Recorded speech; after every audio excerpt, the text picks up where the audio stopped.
All right, we are live. There we go. I think everybody's on. Check, check, check. All right, let's get it. Starting off fresh with KPG. We starting off fresh with KPG. We started off first talking with G. We started off first talking with G. Then we went and added Corey. Then we went and added Corey.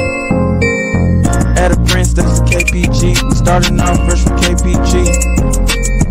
Added Prince, now it's KPG. Added Prince, now it's KPG. And we just talking with KPG. And we just talking with KPG. What up, what up, what up, baby? Welcome to Talking with KPG. I'm your boy G. To my right-hand side, we got Decatur where the Falcons stink. Corey Davis. What's good, my homie? Hey man, what's going on, bro? Hey, look, I got an announcement to make, man. Public announcement. All right. And I need, I may need some of the viewers' help, man. I need a side chick, man. I need a side chick. At this point, my breezy don't treat me well. You know, I feel terrible. You know, I'm thinking it's gonna be good. Then next, it's not good. I just, I don't need to be a full-time. I don't need to be the full-time man. I just need a side one, somebody that I can feel good about on Sunday, man. So what I'm asking the viewers, for is, like a Sunday pass. You know what I mean? Just for me, 'cause I'm a good guy. I'm a good dude. I'm just not happy. You're just not happy. Is it a hall pass? It's like a hall pass, or is it more of this is really just a side chick? Like you trying to have more than just a weekend. You trying to do a couple weekends. I need a side chick, man. Or listen, I need I need me, I need a side chick. I ain't going nowhere. You know what I'm saying? I've been with mine for a long time, but I just need somebody that, want to have fun with me, every now and then. Let me come over, let me eat, let me wrestle a little bit with you. Hey, man, I'm tired of it, man. I'm tired of it. But I ain't leaving though. But I'm tired. Right. You gonna stay. You gonna stay. You just want to have a little fun on the outside. Yeah, man. She don't mind. Yeah. She don't mind because this is what she do. She don't mind. She don't mind. Right. She knows she's not fulfilling everything, right? So she don't mind you jumping out there. Right. Yeah. Right. All right. I need another bird. I need another bird. Now I'm gonna keep it simple, but I need another bird. I know it's something out there, but I just need a bird. Okay. Well, I mean, there's a couple of birds out there. And we there's a couple of birds out there. There's a couple. You don't want a dog, another bulldog? Don't need no dog. I got a dog. I got a nice dog. Okay. Yeah. Okay. Yeah. All right. Well, before we get started, welcome everybody to the show, man. This is episode 74, season 2. Like I said, I'm G. That's my boy Corey. We're waiting on Prince to jump on, but let's go ahead and jump right on in. What's up, A to the Z Media Network? James Littlejohn, Chuck Littlejohn, and my homegirl, Miss Jones. I know you out there as well. Let's jump in. Let's jump in. Let's get it. HBCU weekend, championship weekend down at Mercedes-Benz Stadium. It was rocking. It was rocking inside there. Jackson State from the SWAC had all their alums down there. The city was filled with Jackson State people, man. I saw a lot of vehicles. I saw a lot of people, a lot of fans at the Hawks game on Friday night from Jackson State. I also saw some SC Bulldogs down there as well. Big game. It looked like, in my opinion, the lights were a little too bright for that Jackson State team, man. Give me your thoughts on that, my dog. All right. Before I do that, let me throw some flowers out at three brothers that that kept texting the whole time, about this game. At least two of them. One was at the game having a great time. Good game. I'm a swag man to my heart. I'll be straight with you. When I was in high school, before I decided to go to Southern, the first two teams that I saw that affected me outside of Morris Brown were South Carolina State and Southern University, right? SWAC, MEAC schools, whatever. So I've been attached to them for a long time. I'm gonna say what Deion Sanders came and say. They beat their butt. He said they kicked our butts. We wasn't ready for it. My team was overconfident, and they didn't expect for South Carolina State University to come out and play as hard as they did. So I'm gonna give them their flowers. I'm gonna give these Lil John brothers. They've been talking about this game for a long time too. At first, I thought they were trying to punish Jackson State because Deion Sanders stole some players from Florida State, but at the same time, Shedeur Sanders just wasn't having the game that he was having. They put him on his butt more than he's been in a long time. Big shout out to the MEAC. They've been playing real well, but an 11-2 Jackson State team didn't show up, and South Carolina State University capitalized. Great game, man. Good game. Yeah, the experience I think showed in that game. Like I said, that's why I kind of felt like they was overwhelmed being in that environment, and it looked like South Carolina State was used to it. Having a coach that has been there several times, they looked comfortable in that situation. I'll say this here too. So the whole week, Deion Sanders had stars after star after star coming up there to talk to these guys, motivating them, saying words of, I guess, confidence. That's what he said. They were overconfident. But that's the stardom of Deion Sanders. Mm-hmm. Deion Sanders is bringing in, he had people on the sideline like it was a Super Bowl. You know what I mean? He came in on a personalized scooter, Coach Prime on the back. He had ex-Cowboys. He had Falcons guys that played with. He had everybody that he could have, like it was a Super Bowl and I think they were either caught up in the hype and then at the same time they were, like I said, they weren't prepared physically. Well, they weren't prepared for the game. They were prepared for the, like you said, for the stars and the lure of the game, but they didn't play. They didn't play. Yeah. Like Zach said from A to Z Media, he said it's a teaching lesson, and they'll get better from this and won't let it happen again. I won't say they won't let it happen again because I don't think they let this happen. I think this was just a like you said, a butt whipping, like they said. Sometimes you don't let it happen. Sometimes it just happens. And I think this situation is something. I think for me, it looked like the South Carolina State coach was a little upset that Prime was getting all the recognition and not his, even though they had lost 5 games. I'm going to say they were 8-5, right? They were 6-5. 6-5. Yeah, they were 6-5. But I think he felt a little disrespected even after the game. For like you said, all the hoopla around Deion Sanders and Prime and Jackson State, it felt like Chuck Lil John just said, Deion came out and said he runs this. That was his house. The Atlanta, he built Atlanta. He built the Georgia Dome and Mercedes and all this. So he kind of felt like he was being a little disrespected.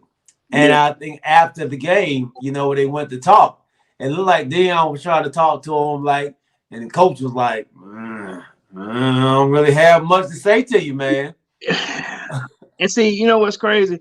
You can't take it personal. That's Prime. You know what I'm saying? You got to decipher what's Prime and what's, Coach Sanders.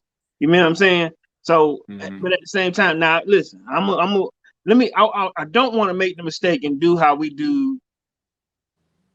How I'll put this, how when we talk every week, it's never about, and I'm gonna go right back to it, it's never about the Cowboys whenever you guys lose, right? It's never about the other team winning. It's always about the Cowboys losing. So I don't want to do this and take any shine away from South Carolina State University.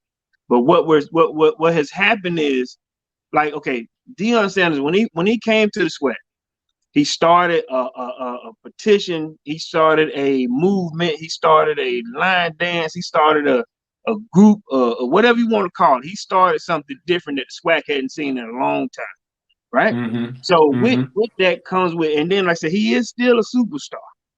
Now, I'm gonna give him his flowers too. Like I said, that whole HBCU, they're supposed to have a HBCU, what they call it, the draft, like, not the draft, but a combine. And he said, you know what? Yeah. So they stopped that. He said, no, I don't want to do that. These boys deserve more credit than that. They need to go to all he's asking for. He said, listen, if it's 12 teams in the SWAC, and MEAC or whatever, give me 12 spots for these guys, so they can get a look see too. And he said, just like how I'm trying to recruit the same guys at a Florida State or Florida, I'm trying to get them too. Y'all need to give these boys a little bit more respect. So I'm giving Deion Sanders a little bit of credit also. He's giving the SWAC and the MEAC a look see that they hadn't been given before. So for the coach to be kind of side-eyed, Deion don't stop talking. He's been doing this. So you can't be mad at that. But I get it. He felt like he was being shunned, because his team was, he said 6-5. I thought it was 8-5, but he's 6-5. Yeah, 6-5. I would have did the same thing. I would have 6-5. That's the Falcons. That's how they, that's a Falcons scope or a Falcons record. I would have did the same thing. Yeah, I mean, I'm happy. I'm happy for South Carolina State, definitely. I'm happy for Prime getting there in his second year, but most importantly, I'm happy for the HBCUs. Sure. And I think I said that in the text, because this does put them, anytime you're on a big stage like that, people get to see you. The more that you get seen, the more people want to buy into it. So I'm happy for that, man. I'm happy for that. And you brought up, the players that they have brought in, and your man Deion is doing exactly that. He is stealing players from D1 schools, from what they call power schools in Florida State, man. This right here is another example. Oh, no, that's not it. Hold on. I'm sorry. All right, then.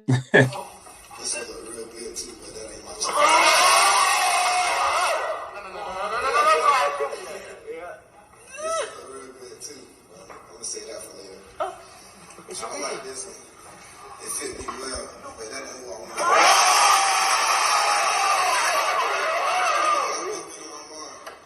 But check me out, bro. Look at that hat.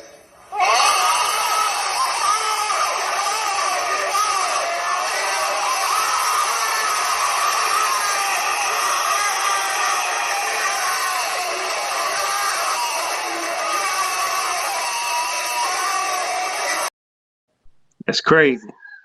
That's crazy. Awesome. Deion Sanders did a hell of a job stealing from his alma mater. Yeah, man. The number one prospect in high school football from College Hill, Georgia, out in Swanee. Facts. Number one DB. Hey, man, listen. Deion said, we had a conversation. He said, what better? He said, if you the top DB, prospect in the country, what better coach would you want? What better coach would you want? He said, I couldn't say nothing else. His dad knew my pedigree. His dad knew that this dude is finna get some of the best coaching in terms of his skill set that he can possibly get. Yeah. Hey, man. And then they got another one of y'all players. What they call it, Big Country. What 6'6", 305-pound lineman from Florida State Austin? Yeah. I didn't hear about that one. He got two of them. Yeah. Two of them. Yeah, white guy. call him Big Country. You know, Oh, it wow. got to him. Yeah. So, I mean, Why do they call all big white guys Big Country? you got to listen to him first. Hey man, listen, I'm gonna be on that. Hey man, I'm being That's like the fourth Big white, Country.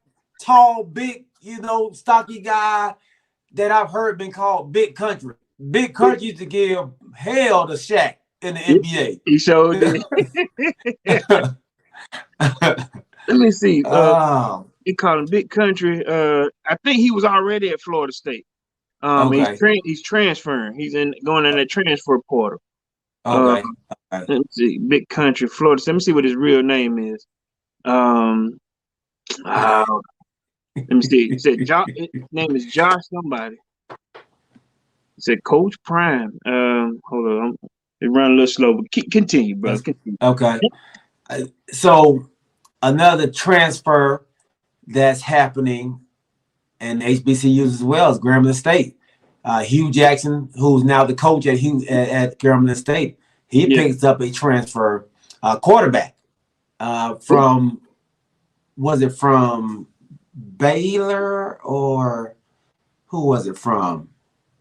Was it Elijah Walker? Give me 1 second. I'm doing the same thing you're doing. Yeah. So the guy's name is he's from Bradenton, Florida. They said Florida State commit Josh Big Country Griffiths. You know. Okay. Hey, he was on your guys' team, number 10. So he's entered the transfer portal. Small town guy, and they say he detracts. He said this is what I'm about. He said he wants to play.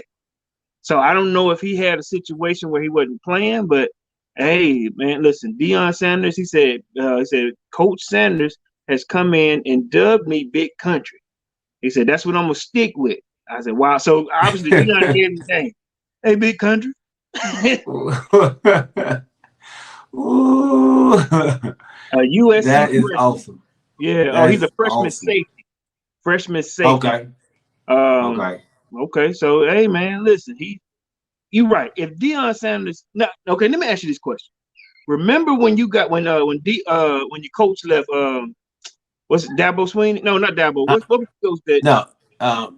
Texas A&M. Not Texas A&M, but Texas A&M. Yeah. Don't you hate it when we do this? No. Your brother got on us about this.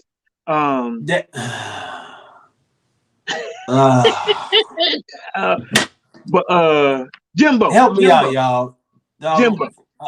Jimbo Fisher. Jimbo. Fisher. Yes. Okay. Yes. So when Jimbo Fisher left, he left and they were looking for a coach. Deion Sanders, his name was one of the ones that was in the hat, right? Mm-hmm. Now it wasn't a big name, but his name was called out of it, right? They were looking for the next coach after he was trying to get into it, but they didn't take him seriously. They thought Deion was all flash, all talk, all more mouth than coach. Mm-hmm. Do you think, and this is my question to you, being a Florida State guy, do you think that Deion Sanders took that personal? I don't think so. No? I don't think so. No. I think Deion's been around the game long enough to know how it works. I don't think he takes a whole lot of stuff personal. Okay. I don't think he did. Gotcha. Okay. And the quarterback I was referring to was from UCLA. Kajaya Halloween. He transferred to Grambling, the quarterback for UCLA.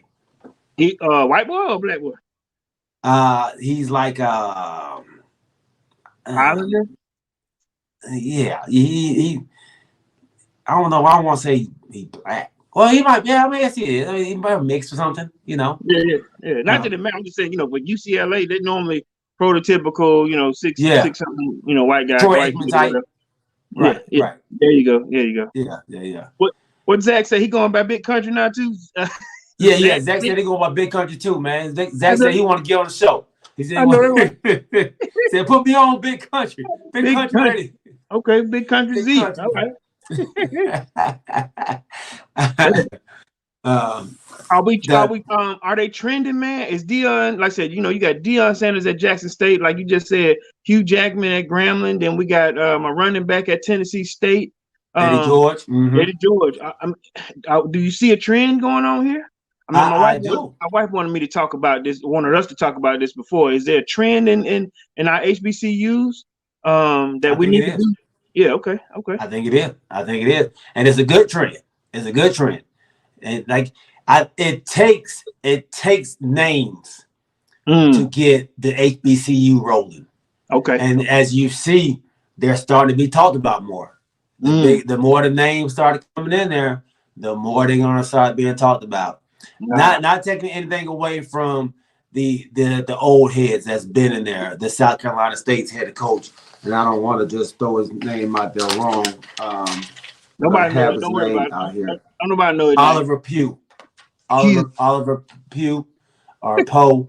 He's been 20 years. He's deep in it. He's been in South Carolina State for 20 years. 20 years, yes, sir. 20 years. Hey man, they need another coach. Yes, Buddy. Yeah, Oliver Buddy Pugh. I'm sorry. That's what it goes by, Buddy. Okay. And he absolutely, he's a legend out there, man. He's done great things at South Carolina State. Like I said, he's won MEAC Coach of the Year 4 times. So he's not new to this. He's true to this. 4 times. 4 times. 4 times. 4-time Coach of the Year. And you've been there 20 years, so once every 5 years you Coach of the Year.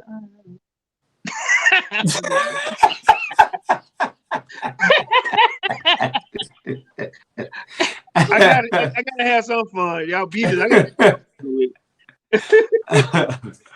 All right, man. I think that was they owe you now about Southern. They owe you about Southern. It don't take long. They come in threes. I know them. They coming too. Boy, look, Rodney on here and everything. I know, right? They come in threes. Yes, sir. All right. So let me. I guess we can. You want to put the link in the chat, bro? You want to try to get some callers on today, or? Huh? You want to try to do? Go ahead. Okay. All right. We'll do some callers, man. Yeah, man. I don't know where our guy is. It's all right. But yeah, bring them on. Man. I know we'll bring some on. They got plenty to say. I know they do. All right, so let's go ahead and transition until I definitely want to talk about Tiger Woods coming back. Man. Tiger Woods coming back after we thought what could have been a career-ending accident. Sure. He came back out here playing in the PNC down in Orlando with his son. Hey man, do you see that kid? Listen, he has the same mannerisms as his father. Same mannerisms when he's playing. Same, just the small, small things that Tiger did that he does now. His son, I mean, it's like he spit him out. Mm-hmm. Pretty good too. Pretty good. Big country, what's happening? Pretty damn good. Let's welcome my dog. Our new name man, Big Country Zach. I'm gonna get off after this stream. I just figured I'd mess around. It's over now. You can't choose a nickname with black people and then change it. Listen, you are now. Yeah, you can't change it. You stuck with it now. Every big white boy, Big Country. So Big Country. I'm 6'5". I might as well call myself Big Country.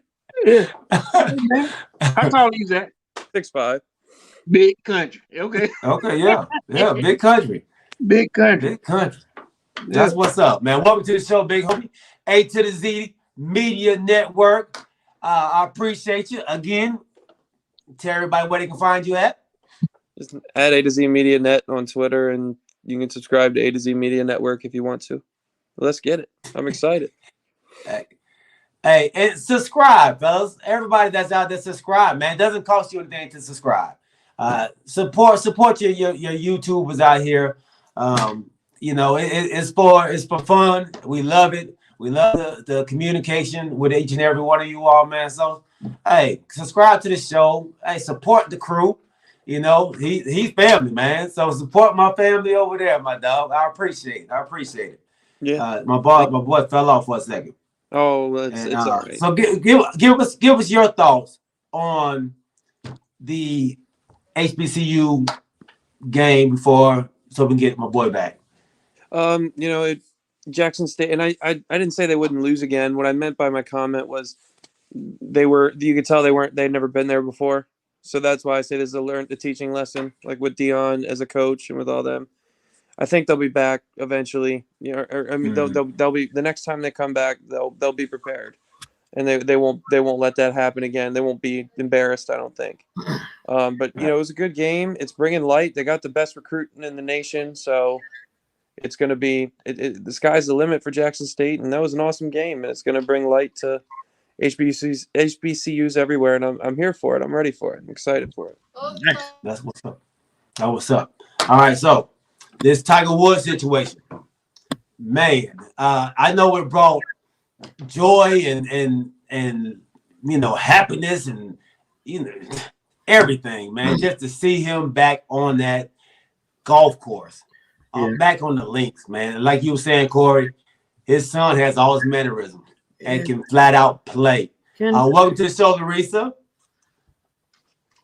I'll tell you something else that I like. When I was watching CBS and they were talking about little is it Charlie Woods? Charlie? Charlie Woods. All right, with Charlie on there, but most of the people were happy to see Tiger. You had a following, or they say the viewership when it was broadcast on TV for CBS. It was up 40%. 40% from the last time, the last time CBS had, a golfing tournament on 40%. Come on, man. I mean, it's like, what have y'all been watching? People forget just how dynamic Tiger was in his prime. Right. But I'm like this younger generation hasn't really seen him play like all of us have. I mean, it's people forget how dynamic he was and how people like me. I only watched golf for Tiger. I didn't watch golf for nothing else. But he was that dynamic. But peep the game though. They were saying, okay, so what happened was, like I said, 40%. It went up 40%. But what the viewers were tied to was Charlie. You know what I'm saying? Charlie. That's what I'm saying. That gives you another hope, a generation of 20 years of Tiger again. Wow. Because he's that good, and he's got the best mentor ever in Tiger Woods and his father. Facts. You know what I mean? Yeah. Just think of how good he's going to be when Tiger can show him all the things of the game and help him steer away from where he went wrong, or like how to take care of his body and all those things with the back injuries and all that. Yeah. The training regimens. He's only going to be more dangerous. How old is that kid? I think like 19. No. No. He's like 12, or 13, something like that. He looked big. He golfed like a 19 grown man. He's that dude 19. He's 19. Yeah, no, he's like 12 like or 13. Man. Yeah, he's a little bitty kid now. I mean, he's still in. I think they say he just got to high school. Oh, he's 11. 11. He's 11. He getting younger and younger. Oh, let's do this. I'm sure he got a wiki. Charlie Woods. I put it. It came up Charlie Wilson. His age. Oh, he's 12. He's born in 2009. 12 years old. Jeez, I'm getting old. 12 years old. He just turned 12 years old. Played in his first PGA tournament with his dad. He's crazy. His first PGA. So when I was watching it, and the gallery is right there on the course with you. Yeah. I was so worried that he's gonna. Hey, I'm gonna shank it. If I'm out there and I got the gallery right there, I'm gonna be a little nervous. I would suggest you don't come that close to my swing. You gonna shank it? Yeah. Like they need a net up if I'm out there. This guy, the kid is hitting straight. He knows exactly where he's going. He's not hitting with distance. So because they were playing best ball. It's a scramble. It's a scramble game. So they play best ball. So Tiger, he'll get you where you need to go off the tee. But from there on, Charlie, hey, chipping, putting, man, he amazing. So let me throw this out at you, G, and tell me if this is good or not. So it's a Team Woods with his dad finished at minus 25 for a 2-day scramble, while Team Daly, who took the championship, finished at negative 25 or minus 25 for the tournament. So were they 2 shots off winning? Yeah, they were 2 shots off. Two shots off. With a 12-year-old and with a guy that just came off a horrible car accident. Wow. And you can see Tiger is still laboring from that injury. His walk is he has a little hitch in his walk now. But his upper body looks stronger than ever. Mm-hmm. He's been working his butt off to get to the point where he is right now. It was a beautiful sight to see. Like Larissa said, to see him out there with his son playing, and each and everybody else was out there with their sons or daughters or whatever as well. Mm-hmm. It just, like you said, it did something to see Tiger and Charlie out there, man. Okay, I'm gonna throw another one out at you, Galen. 11 is this good? 11 straight birdies. Is that good? But that's great. It's a record. It's a record. I don't think I have 11 birdies in my career golfing. Thank you. Yeah. Wow. Okay, so if a 12-year-old with 11 straight birdies. So, like I said, it's a scramble. So it's between both of them. Okay. So, like I said, yeah, they're playing whichever ball is closer to the pin or had the best opportunity. Gotcha. I got you. Okay. So, I 11 straight. That's still impressive. Even though Tiger Woods had to learn to walk again and all that stuff, he's still Tiger Woods, right? Right. And the kid's still 12 years old. For him to even have one best ball golfing with his dad, to be, if they ever played one of his balls since you're playing best ball, that's saying something in and of itself. So explain to the viewers what a scramble is, because you're telling so I hit the ball, then you hit the ball, or so if the 3 of us were golfing, we'd all drive off the tee. And if G had the best drive and ours looked like crap and went in the water, we played G's ball. So then we all 3 play from G's ball, and let's say I hit the best shot, then we all play from my ball. If that makes sense. Okay. Yeah. Okay. So it's not I hit it, then you go where I hit that ball, and then you try to get closer. It depends on where the balls go. So you like you said, you're playing whichever ball lands the best. And you have the best lie closer to the flag. So say you're trying to get closer, you're trying to hit onto the green. You're gonna use the ball that's closest to the pin. Okay, so the scramble is just between these 2 guys, him and his son, though, right? Just you two. But you all are playing against everybody else. So you can go a 3-man, you can do a 4-man scramble. Okay, a team, and then y'all just use the best ball to that whole thing. Gotcha. Okay. So it's to make the game go a little faster. Okay. If you do it just everybody shoot their own ball, the game takes forever. But that's it moves the game faster. For most charity events, that's how they do it. Okay. Yeah. Gotcha. So, all right. So much fun, man. We actually need to jump in a tournament next year. I'm with it. I get. Yeah. I've only gone, one time, but I get better as we keep going. Right. But that's the beauty of it all. You don't have to be great because you have everybody else there to kind of pull you along. Yeah. So all it takes is I played in a couple of them.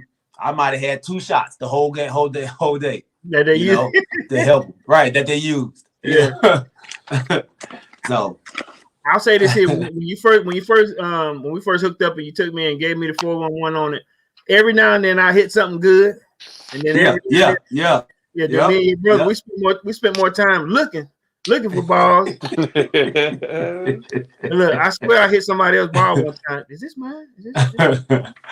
Absolutely, And absolutely. I know you gave me a couple of shots. Gave me a couple of strokes when I didn't deserve it. we just call it 5. We just call it 5. Use the foot wedge. So how often do you play, Zach? I used to play a lot. I think last time I golfed was 3 years ago, to be honest with you. But I was always a baseball player, so I always completely shanked it. I'd hit it far, but it would just go to the right. I mean, it horribly, to where I have to open my stance like Happy Gilmore almost, just to hit it straight. I Happy Gilmore that thing. Yeah. Corey's a big baseball guy himself. Yeah. It's a shame you're a Georgia sports fan, though. Don't do that, Z. Don't do that, big country. Don't do that. All right. Well, let's go ahead and transition on to the NFL, man. Hey, we had some awesome games today. Awesome game today. But we're not going to start today. Let's jump back into last night's game. And actually, let's go back further than that. Let's go to who's Thursday night's game? Kansas City, the Chargers, right? Yeah, the Chargers. Yeah, Kansas City and the Chargers. Overtime win for the Kansas City Chiefs, who now are leading the AFC at the number 1 spot. Mm-hmm. The Chargers had some good fight in them, man. I actually thought the Chargers going to pull it out. It was actually a pretty good game too, man. Yeah. Tell me your thoughts on this, Big Corey. I become more and more of a fan of Herbert every time I see him playing. The confidence that he has as this is his second year, right? Yep. Second year starter. Taking command of his team. I watched him, play like a seasoned vet. At this point, which he is. At this point, he does the second season, but he's a veteran ball player, and he's willing his team to compete, which is what I like to see. I don't like to see him lay down. And I'll be honest with you, when I see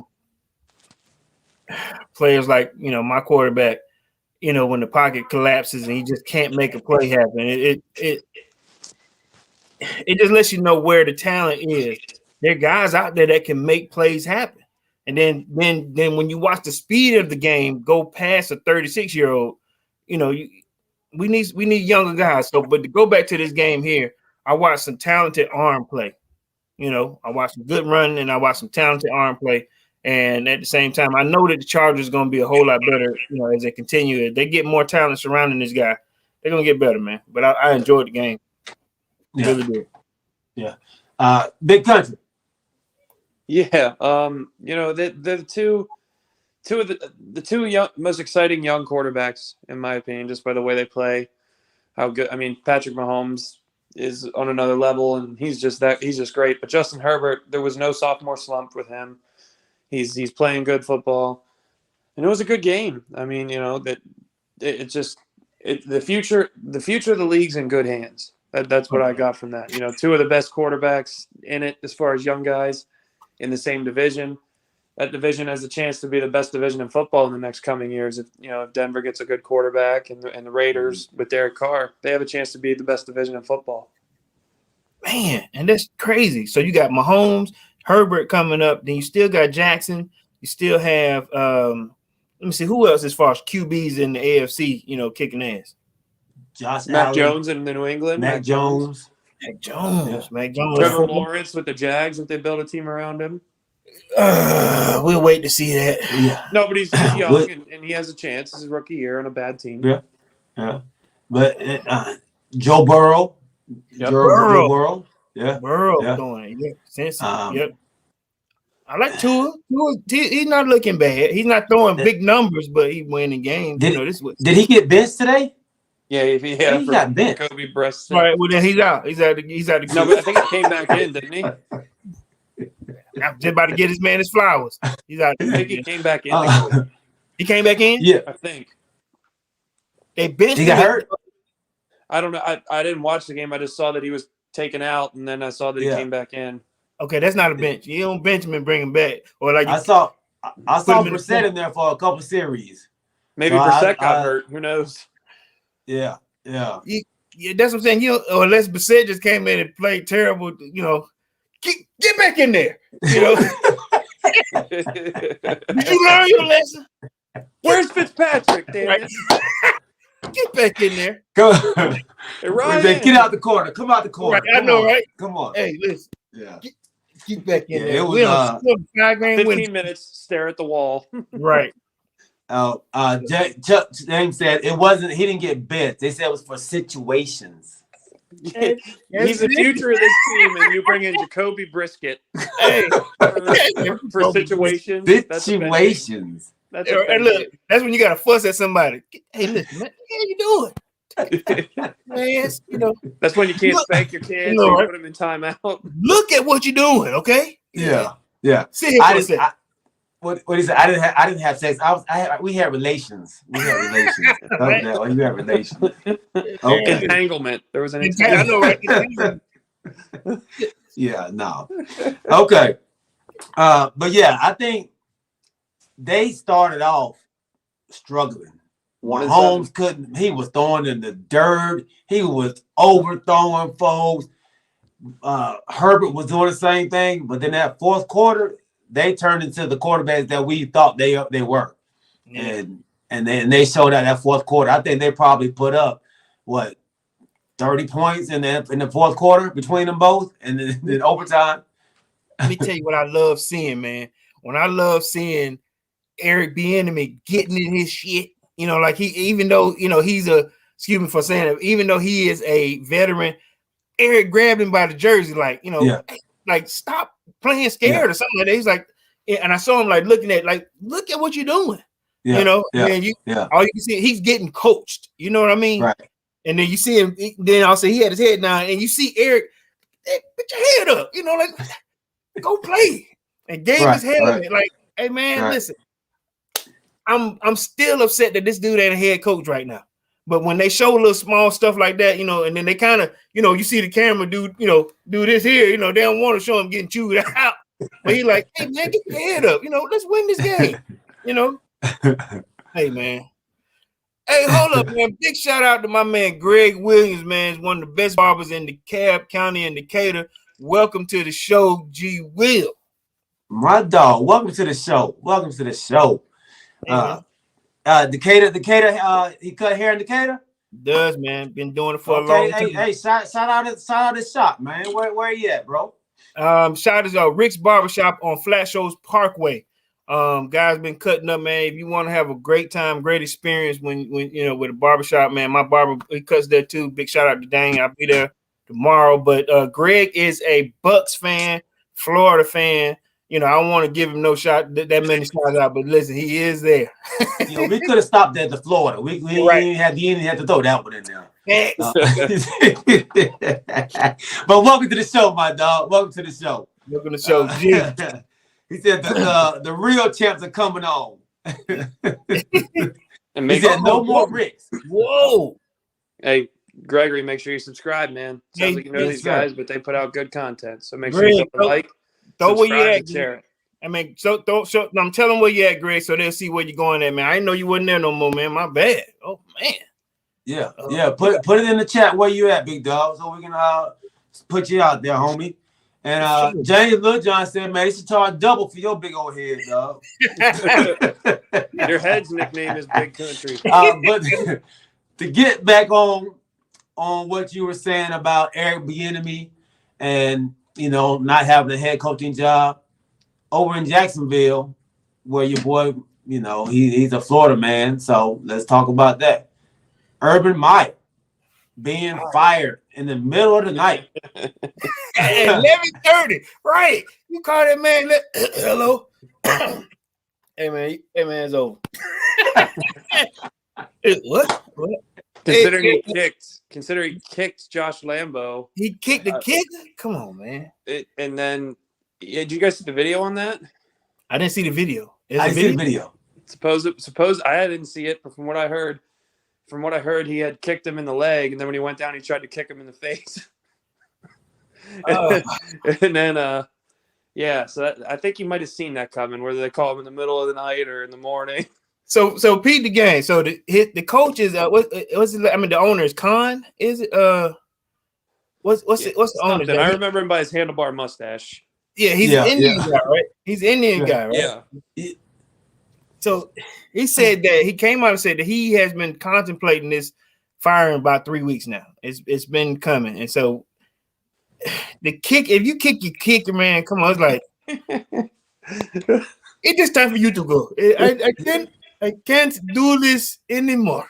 Call him. Then that's when your agent called. AG, hey man, he just called me, man. You really shouldn't have kicked that kicker, man. Right.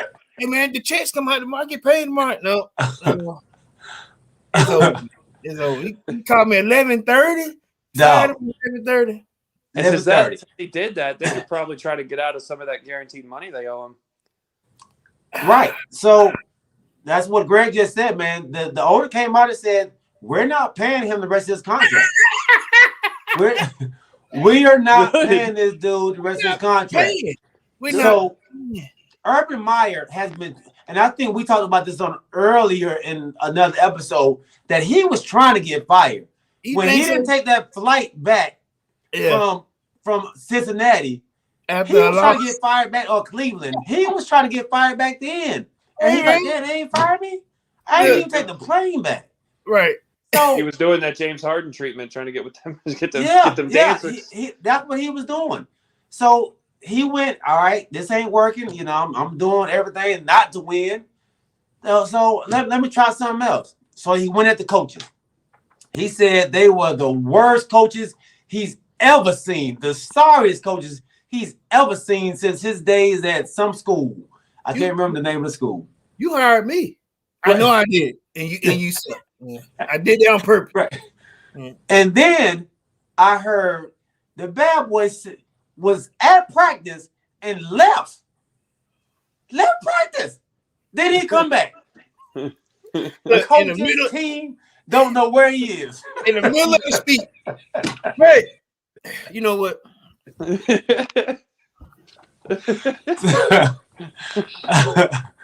So that's exactly what happened. What happened. Is he coming back? Do we have to stay for the meeting? Is he coming back? So they're not paying this cat, but there's an opening in Jacksonville now. This is why we jumped on it. Who do y'all think should go in there and try to resurrect this franchise? Jacksonville is the New Orleans Pelicans of the NFL, man. They ran poorly. You have some, yeah. He said,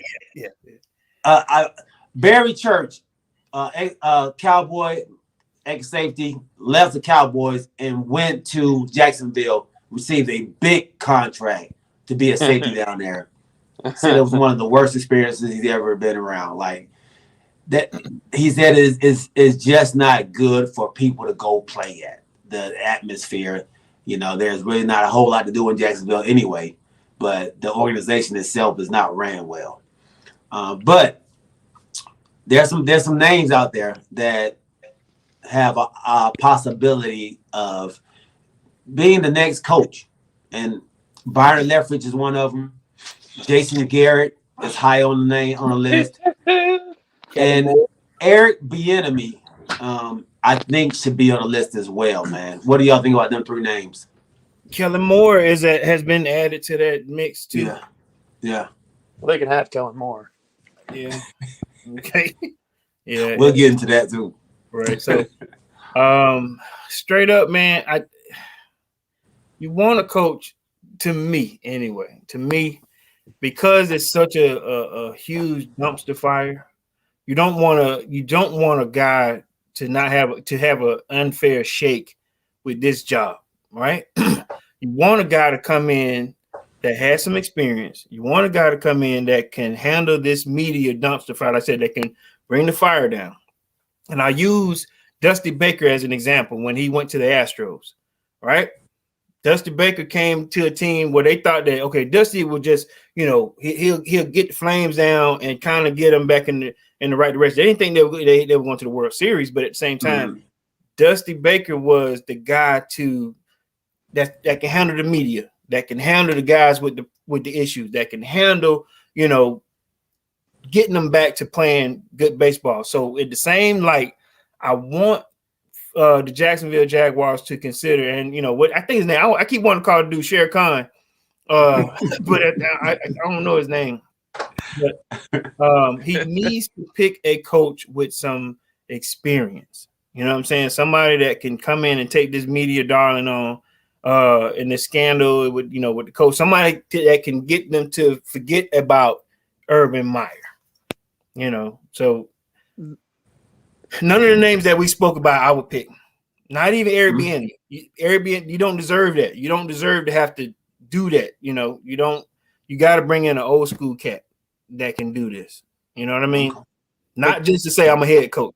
That's my opinion. I don't know right now. Go ahead. They also had Tom Coughlin run the front office organization and got rid of him. And he was a no nonsense, knew how to build a team. No, just a thing of not to coach, not bringing him in to coach. I was just shedding light on how bad the organization is. He was dumpster fire too. He was. I know, but what I'm saying is, a no nonsense coach comes in and he's part of the dumpster fire. That's just how bad of the organization is. Yeah. The owner's name is Shad Khan. Yeah. Something Khan. It's Khan. It's not even in it. Is Khan in it? Okay. I don't think Khan is in it. Close enough. Close enough. Aladdin. Aladdin. Call the dude Aladdin, but no. But I don't like Airbnb. I don't want to throw him in there. I don't want to throw Byron Leftwich, but I would throw Jason Garrett in there. One thing about Jason Garrett is he can build a team and he can change what was going on. What team has he built? He didn't build. He built the Cowboys. No, he didn't. No, he didn't. You don't think every year we were in the talkings to being something special? Yeah, but that's because the Jones family and Will McClay built that team. This team right here, but Will ain't been there for 5 years. But then before that, it was Bill Parcells and the Jones family, and then Jason Bill didn't build it. Bill wasn't there but 3. Yeah, but he found Tony Romo. He found he found a lot of the players. No, but you got to think too. Garrett, he drafted some very nice people. With Jerry Jones behind him, he had Stephen Jones and Will McClay. Right? Can I get him? No, okay. But with his influencing. No, all he did was his right kind of people. He likes the right kind of people. Greg says, "Hell no." No. Look, think about it. No. They need a change from what they've been having. They need somebody positive. They need somebody that's going to go in there and be like, "Hey, finish the fight. Hey, we believe." They need that type. Finish the fight. You know what will happen? Huh? Con, or what was the dude's name again? I already forgot. Aladdin. The owner of Aladdin. Yeah, Aladdin will bring him in, and he'll say, "Hey, Jason Garrett, what do you think? What do you think this team needs?" And he'll be like, "Yes, sir. Anything you want." And they'll be like, "What do you mean, Jason? What do you mean, Jason?" He'll be like, "Oh, wait, sorry. So used to Jerry Jones. Yeah, I don't know. I've never made these decisions before." No. He has a quarterback already. Uh-huh. I think he knows how to build around that quarterback. Des Bryant, he brought in. He brought in Miles Austin. These people, he can do it. He can do it, man. No, I think man. so. I think he's pretty decent at finding talent. They need somebody to change that culture. I think he can change the culture. And he's done it before. You know what I mean? He's been here before. It's not going to be new to him. He knows how to run a team. These other coaches that are possibilities, I don't think that's a lot to put on them. And I got a coach. Okay. And I want your opinion on this one. All right. Marvin Lewis.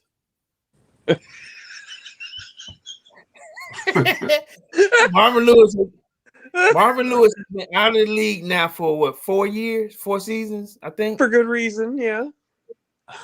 Listen, but he was at the same type of situation in Cincinnati where he stayed consistent. He had a winning record. He just never won. They never went to the playoffs, but he was used to, mediocrity and making the best out of me. Like I said, some old lemons, making some good lemonade, at least some decent, play or whatever. But all right, what about this one? What about Brian Snyder? One of the Snyder boys, he pretty decent. Ryan Snyder. Is it Ryan or Brian? I have no. Where is he at now? I don't know. Or a Schottenheimer, like a Schottenheimer would be good. You got to get a name there that can bring some coaches there. You know what I'm saying? Urban Meyer brought in some no-name brand, hot dog buns, and I'm sorry, I froze up. He brought in some no-name brand hot dog buns and hamburger buns. The one that costs $1 and it's hard on your bread. Your bread was hard. You need some people that's gonna come with you, man. Yeah. But I don't know, man. Sorry about that. I froze up. No, you good. But so Zach, who would you like to be in Jacksonville, Zach? It's not who I'd like. Who would make the most sense? And they had just cut his buyout clause in half from $4 million to $2 million. Make a run at Jim Harbaugh. He's proven he could run any program in the NFL or college and build it. He built Stanford from the ground up. Then he built the 49ers from the ground up. Then he went back to Michigan and built them from the ground up. He can build a program. He can do it in the NFL. Bring or the Chucky NCAA. back. Chucky will never play again, never coach again. He said he never coached again. You don't think nobody? Shia Khan don't care. Aladdin will bring. Hey, look, Aladdin. If he needs, hey, listen. You learn your lesson, right? You learned. You have learned. Look, Chucky about to rat out everybody. Chucky's about to rat out everybody. He ain't nobody. Roger Goodell. Look, all them about to be ratted out, dog. Look. Hey, they really fit the stand. Give me a job, and I'll shut up. No, Give sir. me that job. No, sir. I won't say nothing. Man. What about Doug Marrone? Is Doug still coaching? The one that was at the Eagles. Wasn't he at Jacksonville at one time too? Doug Marrone? Yeah. Okay, you can't go back. Okay, my You bad. can't go back there. You muted, big country. All right. Jim There we go. Harbaugh went to the Super Bowl with the 49ers. Yeah. Jim Harbaugh. You like Jim Harbaugh because of your situation right now. I actually like that. I think we talked about it on his show. Jim Harbaugh moving to the next team. That's not fair. It's not fair. He's still losing. You can't bring nobody there to the dumpster fire. He's not ready for that. He's not ready for that. Who's not ready for Jim that? Harbaugh? Jim Harbaugh. He's not ready.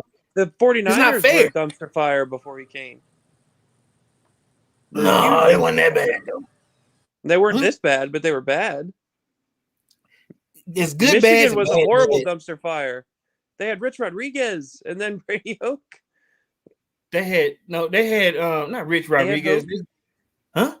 They had Rich Rodriguez in Michigan, and then they had Brady Hoke, and then they had Jim Harbaugh.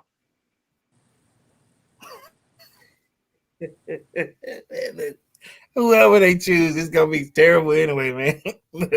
They can take outcome. Trade. You can go. I mean, it's hard to find a hard-nosed coach that knows how to do it. You know what I'm saying? It is. But I wouldn't do that to Jason Garrett either. I don't think he's a guy, but he's doing terrible as a coordinator. Yeah. And Bieniemy doesn't even call his own plays. I think he was doing terrible. I always think Jason Garrett, he doesn't want to be a coordinator. He wants to be a head coach. So he's going to do terrible because he's trying to set up the coach to fail. So the coach get fired. It just backfired on him. That's what he did with Wade Doug Phillips. Peterson. That's what he did with Wade Phillips and got Wade Phillips out of there. He tried to do the same thing with Joe Judge. It didn't work. Joe Judge got rid of him before they got rid of Joe Judge. I got it. I got the guy. Oh God. Josh McDaniels. Are we just recycling failed NFL head coach? Yeah, that's what it sounds like. Sure. That's what it sounds like. But Josh McDaniels. Harbaugh wasn't really a failed head coach. He went to multiple NFC title games. Yeah. Okay. Well, Jack Del Rio is still.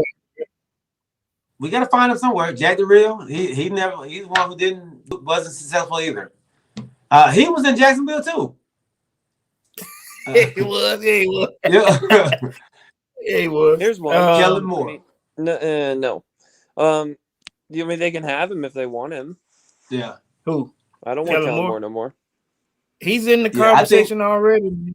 Yeah. I think his stock is kind of falling. I think though, with the way that our boys are kind of struggling on offense right now, I think his stock is starting to fall. Don't do that now. Now it's falling. Y'all keep winning, but now you saying it's falling? I think for him to be a head coach, I think it is. Oh, but okay.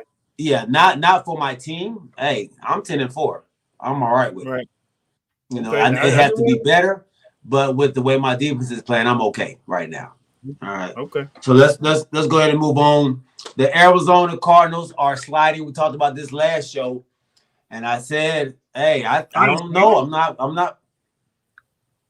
Yeah, I think after you had left, we talked a little bit about it. Okay. I'm not sold on Arizona. And them not just losing to Detroit, they got blown out by Detroit. And Arizona is not playing well at home, but they were playing. I think they were undefeated on the road. They went on the road and got a spanking up there in Detroit. That's going to be a problem. Any reason why? You know what I'm saying? Because like I said, this is not their MO, but at the same time, I mean, in the standings, how many games have they lost? 3? 4 now. It's 4 now? Okay. 10-4. I think they've lost the last 4 out of 5 games. They've lost. And you think they're trending down? They're trending down. They're not going to fall out of the playoffs because they already have 10 wins. Mm-hmm. But I believe, and I said this last show, that the Rams and the Cardinals are going to switch spots. Right now, the Cardinals are in the number 4 seed right now. They've already slipped down from number 1 to number 4. The Cowboys have gone up to number 3. So they're on their way to that 6, 7 seed. Maybe 5th seed. What do you think about that, big country? The Cardinals, I mean, especially losing DeAndre Hopkins. Not Kyler Murray's not playing well. I don't think they'll fall to the 6th seed. I think they might fall down to number 4. Maybe number 5. I don't think they'll fall that far. I'm in the process of changing over to my laptop, boys, so bear with me. My phone's terrible right now. Okay. So the crazy part is, all right, so a 6-seeded Arizona Cardinals team, or let's say if we're saying, if that's the furthest that they go back, do you want to see a 6-seeded Arizona Cardinals team? They'll kick your butt. You know what I mean? I'm just saying. But what Cardinals team are you seeing? The team that's lost 4 of the last 5 games? The team who just lost to Detroit? Are you really scared of that team? Now, this is the thing. With them losing Hopkins, they said that just the regular they're just going to sit him down the rest of the regular season. If they make it to the playoffs, they say he can come back, right? They already said they have to make it. They have to make it deep in the playoffs. Oh, deep. Okay. Yeah. They can. It's not the first round. Okay. He'll have to come back, and I think like the NFC Championship game, if he can come back. That's what they're saying. Okay. Yeah. So they're trying to have the surgery so he can come back. You know, they said if they wasn't going to have the surgery, it'll take longer for it to heal up. But they're trying to go ahead and break it now, whatever it is, and then sew it back up, and then hope the healing process happens faster. Get it started faster. You said break what? It, but you know, whatever it is, they got to go in there and surgically repair it now. Okay, I'm gonna say break it. Ain't gonna be back. Man, that must be a thumb or a pin. Yeah. Okay. Welcome to the show, Rakeem Few, my dog. The Miami Dolphins, a team that quietly, man, has went on a nice little streak. And as James Littlejohn said, man, they are 6 games in a row. And they haven't been pretty. There have been ugly wins, but in my book, a win is a win. I don't care how you get it. As long as you have more points than that next man, I'm okay with it. Let me tell y'all a story. It has nothing to do with it, but it kind of reminded me of what we're just saying here with them 6 wins. All right, so when I was in college, all right, when we used to go to a party, we go to parties, and I got this friend named Gerald. Now Gerald, he used to do this thing what we call take one for the team, right? No, and don't I said, hey man, listen, Gerald, he my dude, but Gerald had a theory, right? Because we go to the club, and Gerald used to come back with, I mean, some of the question like the questionable call. This used to be a questionable call. He be like,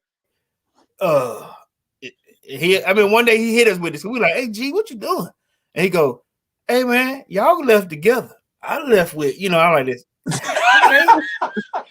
I couldn't even be mad because he was like, yo, he said, I'm leaving with, and I go, he said, but you left with, like I said, but you left with Big Country and G, and I left with, and it sat there and I thought about that for a long time, like, man, I don't know if it makes sense or not, but he that's what he left with, he left with somebody. So I mean, it made me think about that when you said that, G.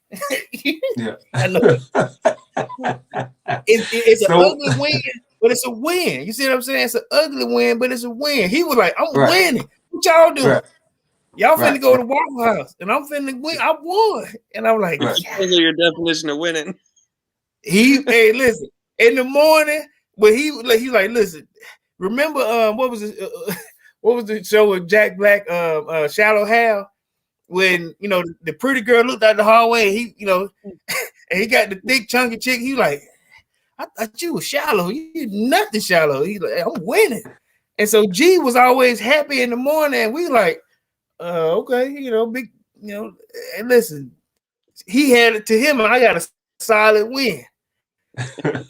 You with yourself. And I was like, so when you said, ugly wins, but a win is a win. That's right. Yeah. Mm-hmm. Yeah. Z, Mike, Big Country. I don't know how you follow that up. But they were they're playing better football, and it doesn't matter who's in a quarterback, whether it was Brissett, whether it was Tua. They've been playing good. Their defense is a little bit more healthy now.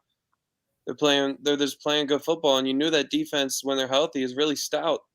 So their offensive line's moving people a little bit better. Their running game's improved. I mean, they ugly wins, yeah, but they've been playing good football. Starting out 1-7, and you're 7-7. Who would have guessed? Yeah. Who would have guessed that? I mean, if they would have told Flores and that organization, that coaching staff, that you'd be 7-7 after that 1-7 start, they'd take it. Doesn't matter how, they'd take it. Mm-hmm. So, yeah, you're right. I think at one point Flores might have even been on the hot seat. After starting off 1-7. He's a great coach. He's a great coach, man. He's a great coach. Yeah, you told them they were gonna hold on to him though. Yeah. You said they were gonna hold on. Absolutely, because I think he's a great coach. He could be a coach of the year candidate. Starting out 1-7, if they make the playoffs, he could win coach of the year. Can they make the playoffs? Yeah, they're in the playoffs right now, right? 7-7. No, not yet. I think they have a chance. Yeah, they're on the edge. They're on the edge. The 8-6 is the 7th seed, so they're one game out of the playoffs. Yeah. If they keep winning these ugly games and teams lose, like the Ravens without Lamar, if they fall out, or somebody falls down to 8 losses, and they, Yeah. They use Brissett in those situations. They keep using him.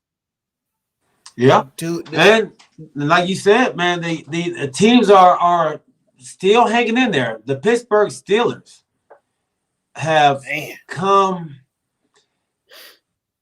back-to-back wins, and they are keeping their playoff lives alive right now with a big win over someone considered a top team, Tennessee Titans. Yeah. That's a huge win out there, man. Give me your thoughts on that win for the Pittsburgh Steelers. Corey? I can never count him out, man. It's like you said, some hard-nosed blue-collar winning.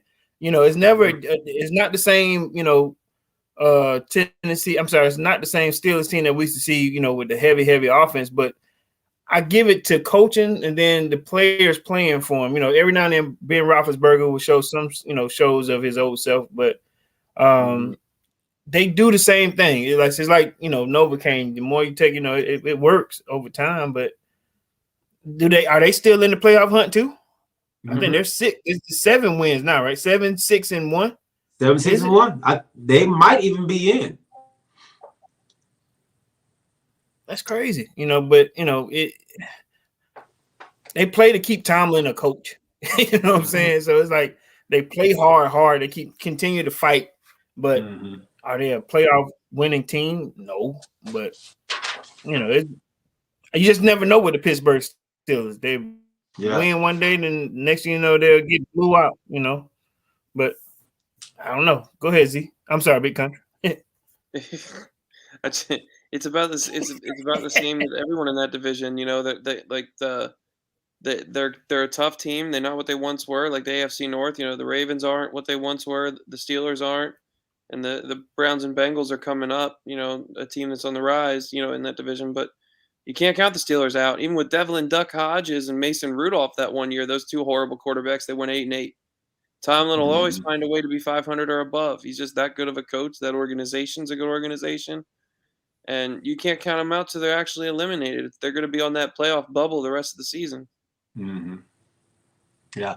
So, look, this AFC North division, Baltimore 8-6, Cleveland 7-6, Cincinnati 8-6, Pittsburgh Steelers 7-6-1. That division's still up in the air. That we talked about this a couple episodes ago. It seems like nobody wants to win that division. Nobody wants to win that division.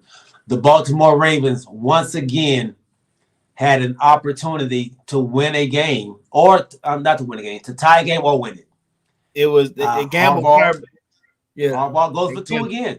He didn't make it last week. And I think, Corey, you said that he asked his player, man, Lamar, what do you think we should do? What do you want to do? Let's go for it. They went for it. I thought it was because, hey, this is Lamar Jackson, but he does the same thing with Huntley. So you telling me that he already going to do it anyway? Yeah. I think so. I mean, look, G, you can attest to this just as I can. If they would have kicked it and tied it, you give Aaron Rodgers 1 timeout in 42 seconds. You mean to tell me he can't get a field goal? Oh, yeah. So his defense, but their defense have been playing well. But you don't. They're probably going to lose anyway, so you want to add more pressure. I see why he went for it. I see why he shouldn't have gone for it. But last week, Andrews dropped the ball. That's why he was labeled. That's why Harbaugh was the GOAT last week. Yeah. But if Andrews catches that ball, they win that game. But this they would have went up 1. They would have forced them to really have a good field goal, put more pressure on them. But if they tied it, they probably still would have lost in overtime. But Huntley had a hell of a game. He had a hell of a game. I honestly think because in the last few possessions, they had started putting a lot of pressure on Rodgers. I think I let my defense try to hold him off for them 42 seconds and then take my chances in overtime. Especially after I lost the last game. going for it in overtime. Going for it to win. It's easy to say that for us, but now, at the same time, yeah, it's if he would have made that and they would have ended up winning, oh, he's a hero, but he's a good coach for a reason. He's a gambler. He makes mistakes. We all do, but he's a great coach, and he's not going to lose that locker room. They're going to still fight for him. So yeah. Oh no, they're going to fight for it. They love him. Yeah, I honestly felt like when it happened that it was a mistake. When it was about to go for it, I was like, no, because you didn't have Lamar Jackson. Like, right, Ryan Hunt, he is playing well, but he was playing well with his legs. Like, it wasn't he was throwing darts. He did a lot of big throws in that game, a lot of good throws. A lot of medium throws. A lot of medium throws. Big as in like clutch throws. In good situations. They were playing soft coverage. You know who I saw? I saw Taysom Hill. I saw Tyrod Taylor. Tyrod Taylor, damn. Okay. Would you rather have Tyrod or Taysom Hill? Tyrod, Taysom's turnover machine. Flat tire Tyrod? No, I'm not. flat tire Tyrod. 4 interception Hill. One time, but Tyrod, flat tire Taylor. I don't even like saying Tyrod took the Bills to the playoffs, man. 10 years ago. Yeah, that's what I'm saying. It'd take 10 years ago, Tyrod. He wasn't good then. No, but Huntley isn't that good, but he played, well enough. Mm-hmm. The best thing about Tyrod Taylor, his girlfriend, Drea. He dating Drea? What is he? Yeah. he dating Drea. Yeah. The Drea? So he already won, so you don't care. Orlando Scandrick's Drea? Drea. He date Drea. That Drea? Do you know who Drea is? I ain't but one Drea. If Orlando I'm saying Scandrick's Drea, old girl? listen, Drea. Yes, that same chick. Yeah. Dang. Okay. Yeah, he winning. He winning. Okay. Look, he can throw 18 interceptions. Okay. All right. Colts beat up on the Patriots last night in a game that I found out my dog Corey actually picked. Surprisingly. Got Drea.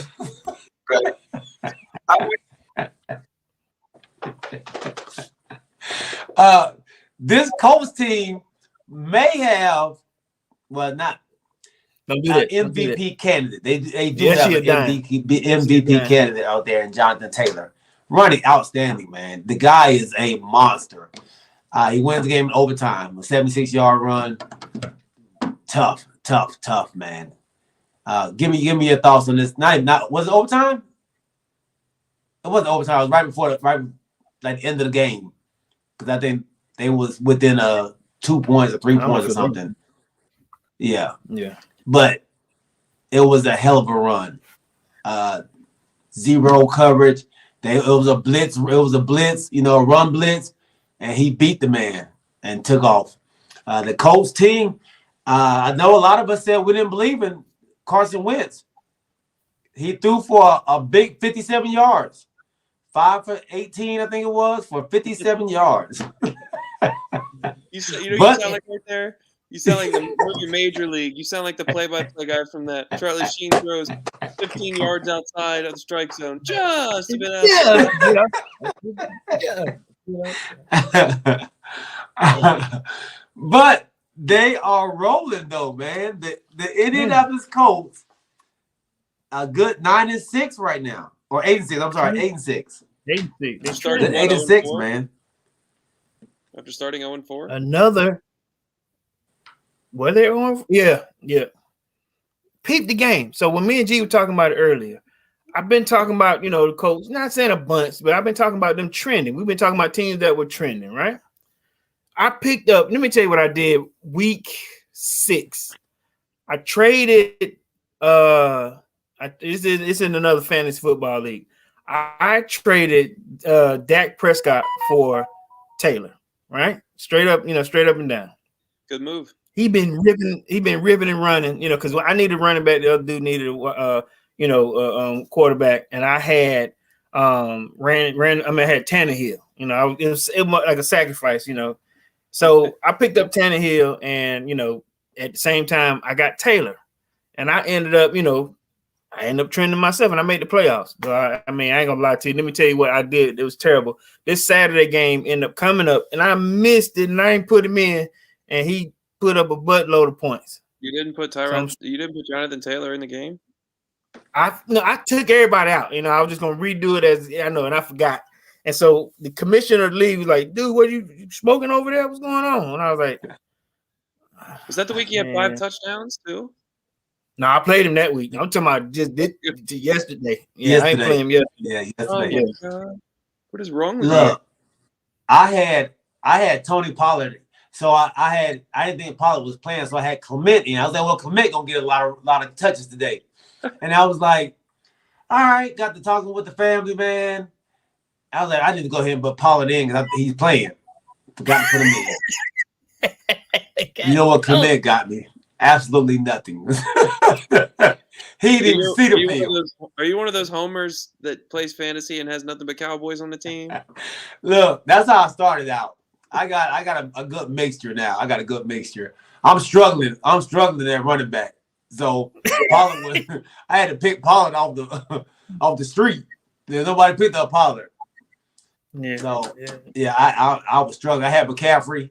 You know what he did for you. His team name is We Them Boys, and I picked him out of the lineup. That's him right there. That's G team. We Them Boys. All right, no. Let's go on, man. Let's go on. Hey, we're talking about Pittsburgh. Oh, San Francisco beating up on your Atlanta Falcons. Like I said, it was a close game at first. San Fran went ahead and pulled on off.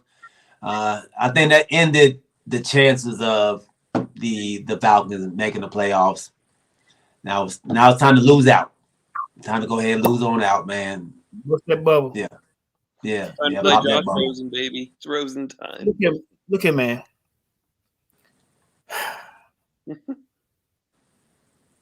When the pocket collapses, when the pocket collapses on my team, man, it's over. When I tell you, there's no shot at a try. We gotta get rid of Matt Ryan, man. Some kind of way. If this our new GM, man, from New Orleans, if you gotta be able to understand that we have no play when Matt Ryan can't make it after his first 2 progressions. It's over. The play is dead. He can't make it happen. This dude tried to run in the end zone. We were on the 3-yard line, and he was so slow. When I tell you they hit him so hard, dude, they hit that dude back to the 7-yard line. But as I watch as a fan, I start laughing because it's so funny. We'll get to the red zone and we'll throw it 3 times.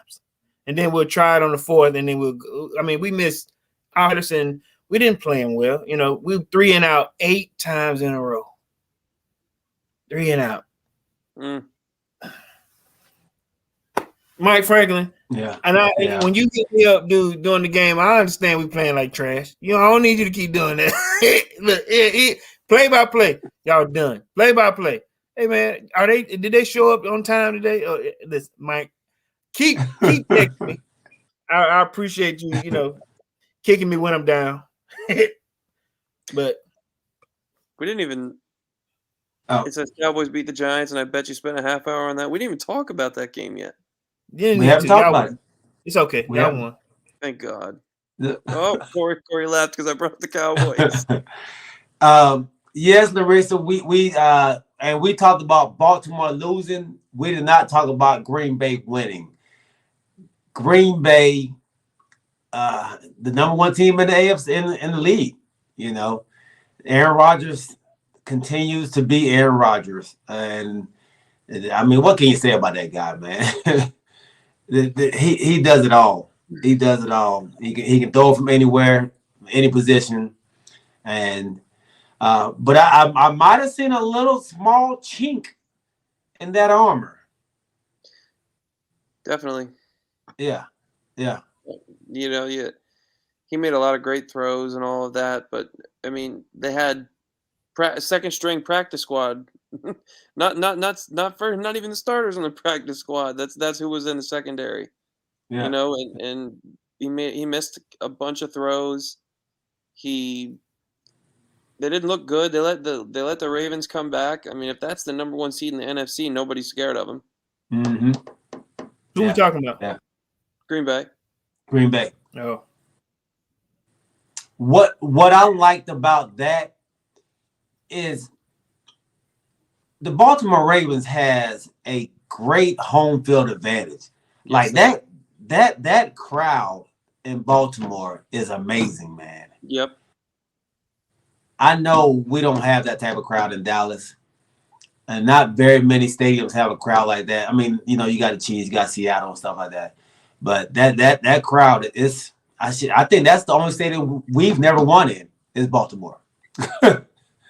I've been to Baltimore Stadium multiple times. My fiance is from Baltimore County and huge Ravens fan. I've been to Dallas once, and I don't really see a whole difference in the crowd, but they do have a good home field advantage, a great stadium. Yeah. And, Did you just say that y'all had the same kind of fans? Did you say we that? have it was louder in Dallas when I was there than it's ever been in Baltimore. I think it was just probably more fans. Yeah, I think it's probably just more. Yeah. True. And the problem with Dallas and playing in Dallas is they're not loud the whole time. It's only loud. They may get loud the fourth quarter. You know, they do all this to pump you up during the game, but they don't. I don't get it, man. It's the ones that fly to the game, the out of towners. Those are the ones that are screaming. The ones who go to the game, there. You know, who have season tickets, they don't say nothing. Like, I tried to get them to do the wave when I was there. We got you tried to it took about 25 minutes just to get my section and this section to get it together. We ended up getting it in about an hour.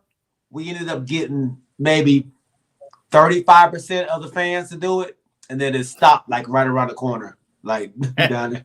Yeah. G's been trying for a half hour, probably got a beer thrown at him or two. Oh, look, I was trying to stop. My voice was gone. Everybody back. Hey, 21, let's go. Come on. So, you know, I had to do it. I had to do it. But yeah. That's when you came back. Welcome everybody to KPG. I'm your boy G. Mike Burke said he hated people who try to start the way. That's me. That is definitely me, dog. Definitely me. So let's talk about them Cowboys against these Giants. Once again, our offense kind of struggled. But you know, it's a win. We just talked about ugly wins. Give me your thoughts on that, Zach, and how you feeling about it. There's a difference between the Dolphins getting ugly wins, starting out 1-7, to the Dallas Cowboys, who are supposed to be Super Bowl contenders, getting ugly wins against terrible team after ugly win against bad team after ugly win against bad team. They got to get it together. This defense is playing extremely well. Great defensive effort. Zeke at times had a little bit of a burst, but he was getting hit in the backfield again. They weren't blocking. Tony Pollard had a couple of huge chunk runs. CeeDee Lamb dropped a few balls. There was a bunch of drops. Dak, another costly turnover at the end. If the Giants had any resemblance of an offense, they would have made that a game at the end. With Dak with that fumble, and which wasn't his fault. He had a scot-free blitzer, a guy that got away from Ty and Secchi. Or I mean, not Ty and Secchi, Terrence Steele.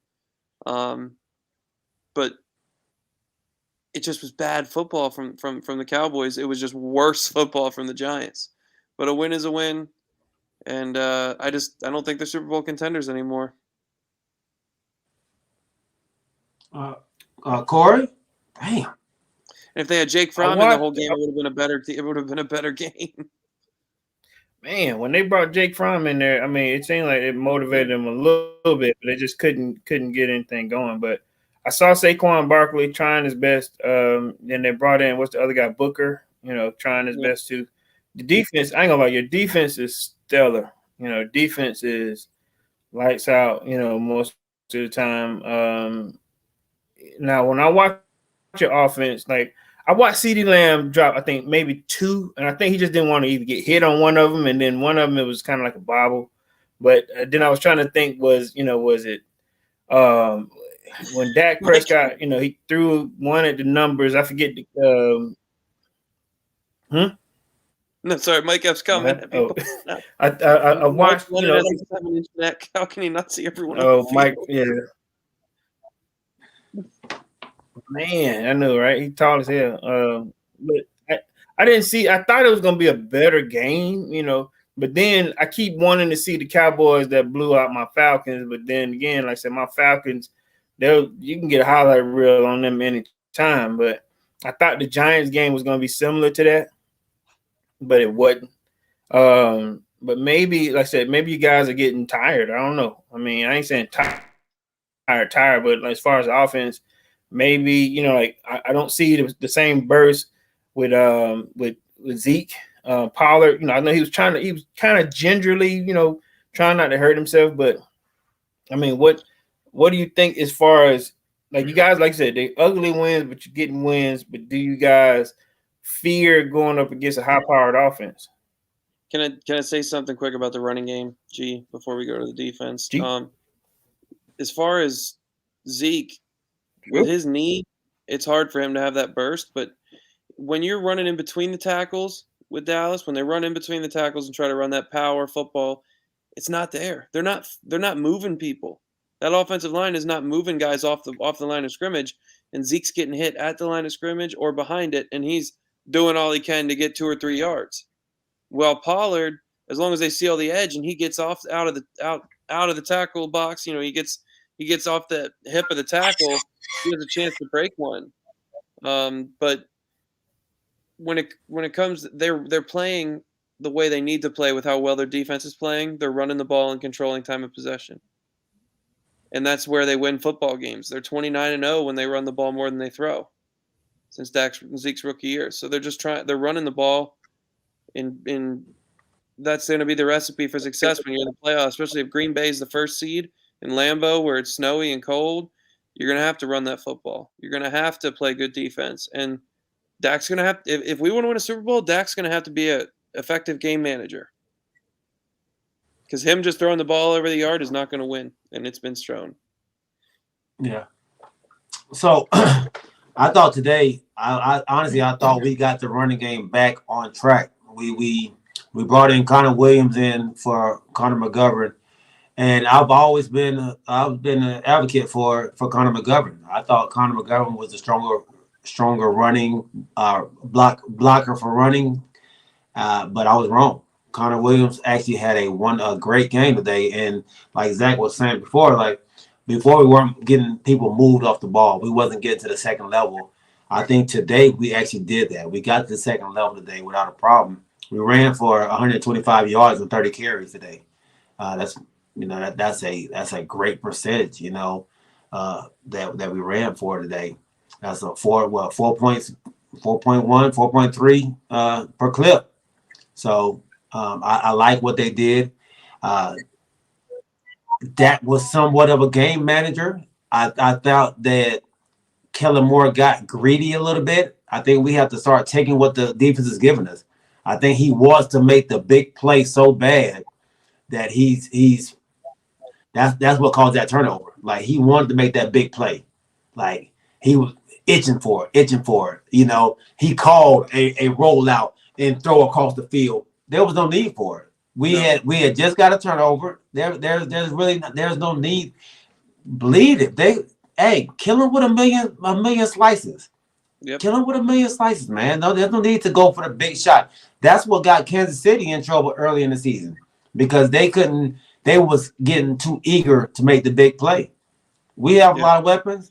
Give it to your weapons. Let your weapons play. With our defense is playing championship defense right now. That's what you need in the playoffs. A death by 1,000 cuts. Yes, there it is. There it is. Death by 1,000 cuts. Thanks, Mike. That's the formula that we have to play with right now. And I was worried about my boy Pollard, but Pollard showed some burst today. He showed no ill effects from the plantar fasciitis that he has, man. So I like how he looked today. It was a dirty win. It was an ugly win. But in December, that's what you're gonna have. You're gonna have ugly wins. You're gonna have dirty wins. I mean, most of the games that we've had in December, all around, have been ugly games. And another thing Zeke only got 16 carries today. Normally he gets 20 to 25, almost 30 carries when you need a big win at this point of the year. But they're already, back in the last 5 years of his career, that's what happens. When you need a big win, you ride Zeke. But now that they have Tony Pollard playing as well as he is, and you have all these weapons, I think if they would have gave Zeke 20 to 25 carries today, he would have broke some more open. Not big runs, but he would have ended up having better numbers. He had that touchdown run that was a really good run. He had other things where he showed he had that power, that burst, that will to get in the end zone. I think they're saving him for the playoffs. They haven't really rode him like he's barely top 10 in attempts. He's top 10 in yards, and he's top 5 in touchdowns. But normally he's always number 1 in the league in rushes, number 1 rush attempts, short of Derrick Henry maybe. But I think they're saving him for playoffs, and they're going to ride Zeke heavy because if Green Bay's the number 1 seed and you got other teams in there that are cold weather stadiums, they're going to need Zeke Elliott and Tony Pollard if they want to make a Super Bowl run. Yeah. I got some good news. Oh God, what?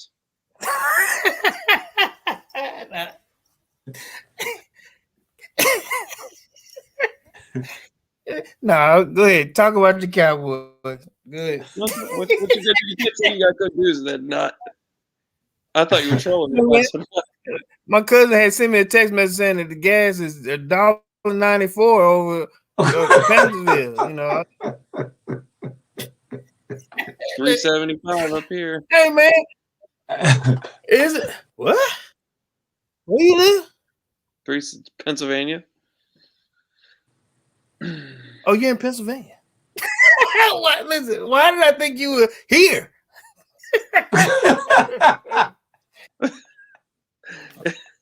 You're in Pennsylvania for real? Yeah, York, Pennsylvania. Are you? I'm from where Micah Parsons is from, and Shady McCoy, and LaShawn McCoy, Micah Parsons.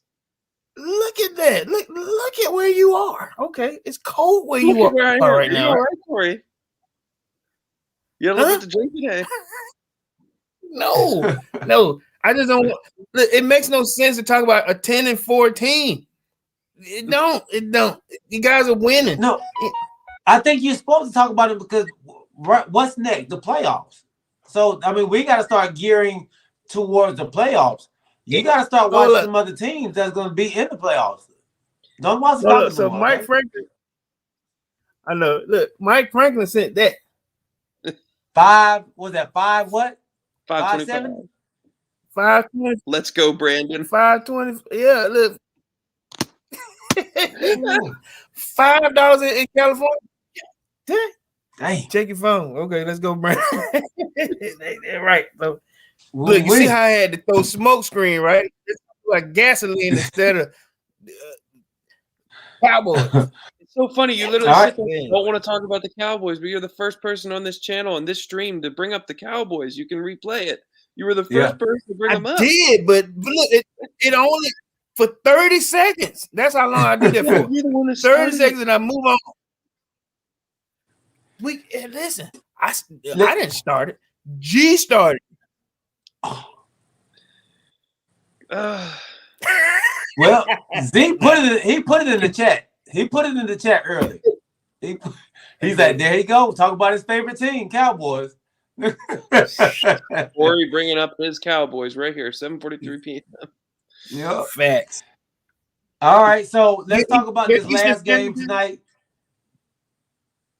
The New Orleans Saints versus the Tampa Bay Bucks. I don't know what They're it up is right about now, this right? Saints team, and they're playing right now, and Tom Brady, but they have something for Tom Brady in the regular season. They're up 6-0 right now, and they're giving Tom Brady hell. And They get it. Taysom Hill has actually been throwing some pretty decent balls. If thumb is much better, right? Is it a thumb or is it what? Is it throwing hand? Mechanics. He said he said mechanics. So everything from the shoulder all the way to Everything up. Is it glorified Tim Tebow? Yeah. Man, I think he's a little better than Tim Tebow. That's why I said glorified. You got to be better, but he's still glorified. Yeah, glorified. Tim Tebow went sideways and then he was like a starting pitcher in the major leagues. You got to do the wind up. Right. Terrible. We don't want to talk about Cam Newton. We only want to talk about Cam Newton with our other co-hosts on here. Because that gets him going. Everybody knows I think we all know what Cam Newton is. There's only one guy that's still holding on to MVP Cam. So we don't really need to talk about Cam. He letting his team down out there in Carolina with all these weapons. Gas is $1.95 somewhere, Corey. Here. Oh no, I was just trying to instead of talking about Cam. Instead of talking about Cam. I know, right? I think we covered everything, fellas, right? Man. Tiger. Oh, the Bills. Yeah, Bills back winning again. Nobody care about the Bills, it seems like.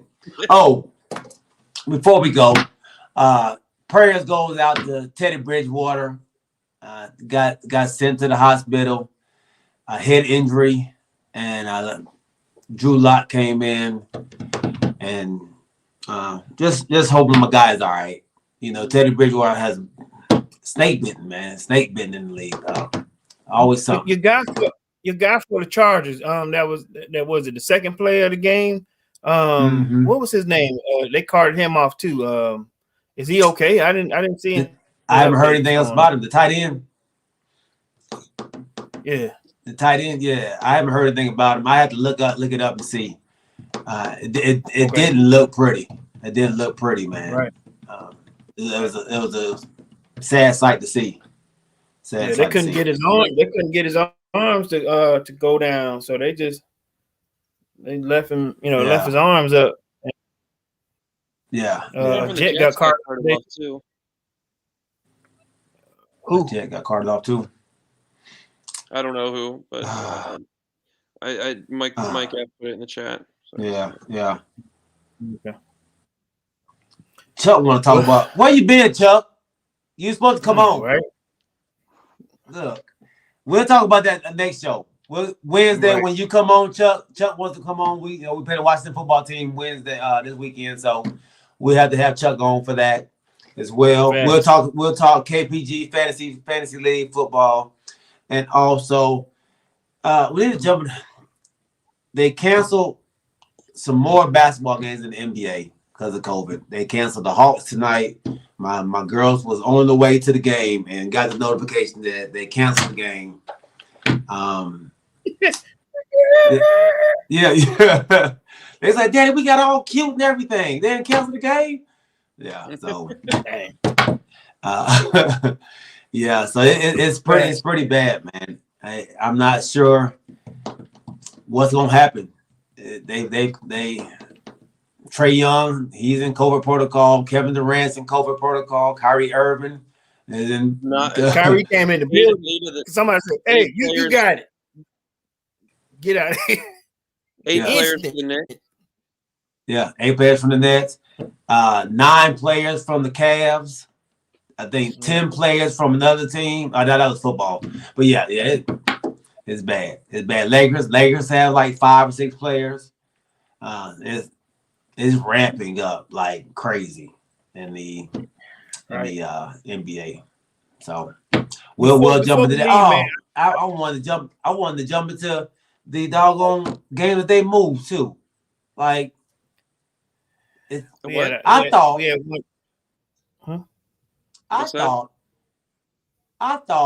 if your team came up with COVID, then you gotta play without them. That's what they told Denver last year, right?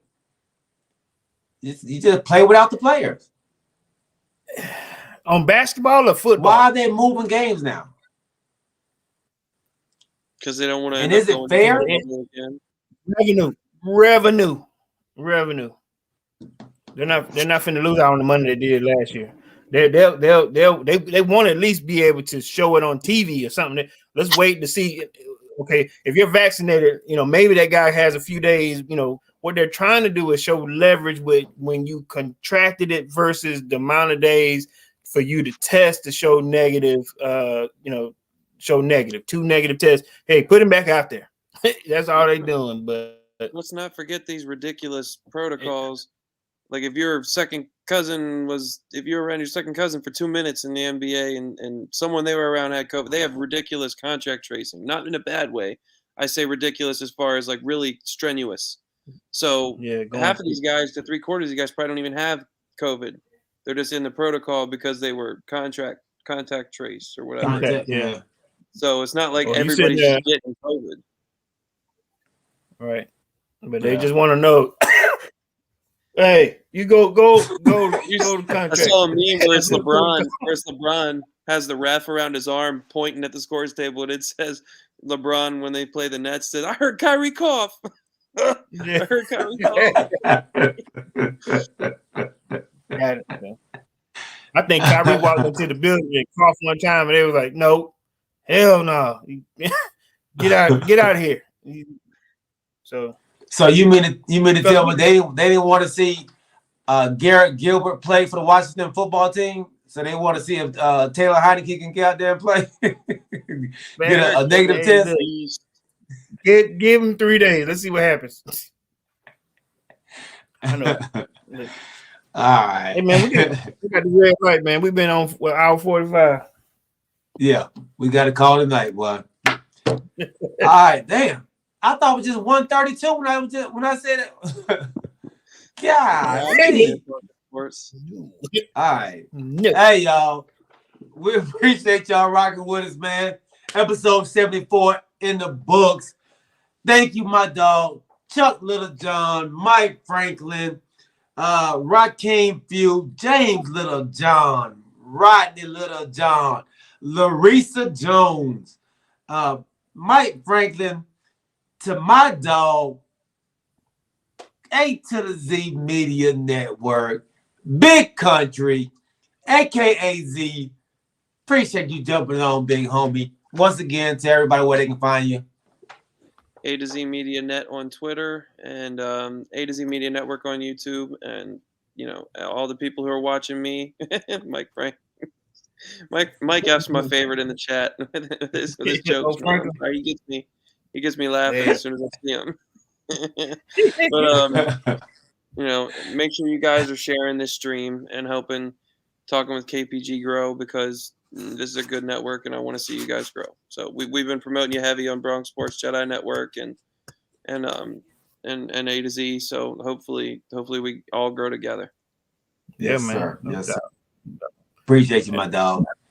Let me also throw a shout out to Greg Williams.